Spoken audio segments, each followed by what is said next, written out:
Elastic உள்ளே வச்சுட்டு இதுக்கு மேலே நம்ம ஒரு ஸ்டிச் பண்ணணும் அப்படின்னா எப்படி பண்ணணும் அப்படின்ட்டு தான் இப்போ பார்க்க போகிறோம். ஓகேவா? ஸ்டிச் ரெகுலேட்டரில் நம்பர் 3ன்னு மாற்றிக்கணும்.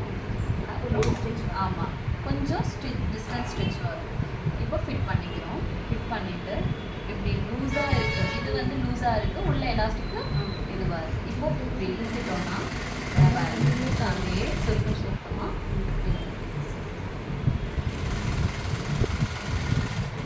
எலாஸ்டிக் லூஸ் விழுது அப்படின்னா இந்த மாதிரி ஒரு மெத்தட் பண்ணலாம்.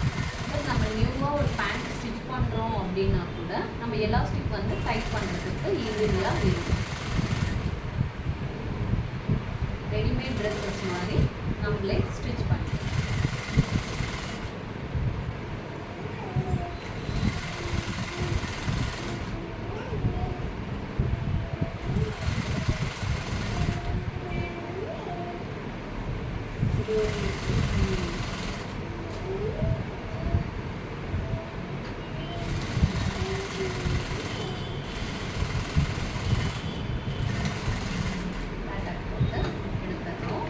இப்போ பார்த்தீங்கன்னா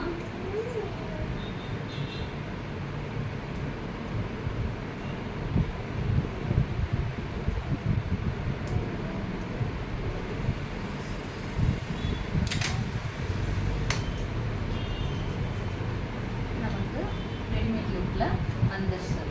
இப்போ இதுவே நம்ம வந்து எலாஸ்டிக் வைக்கல அப்படின்னா அந்த பேண்ட்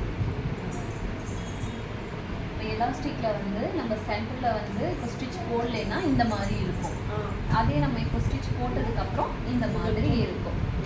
ரெடிமேட்ல இருக்கிற மாதிரி வந்துடும். ப்ளஸ் எலாஸ்டிக்கும் கொஞ்சம் டைட் கொடுக்கும். தெரியுதா? இப்போ நம்ம நார்மல் எலாஸ்டிக் வச்சுருக்கிறதுக்கும் இதுக்குமான டிஃப்ரெண்ட்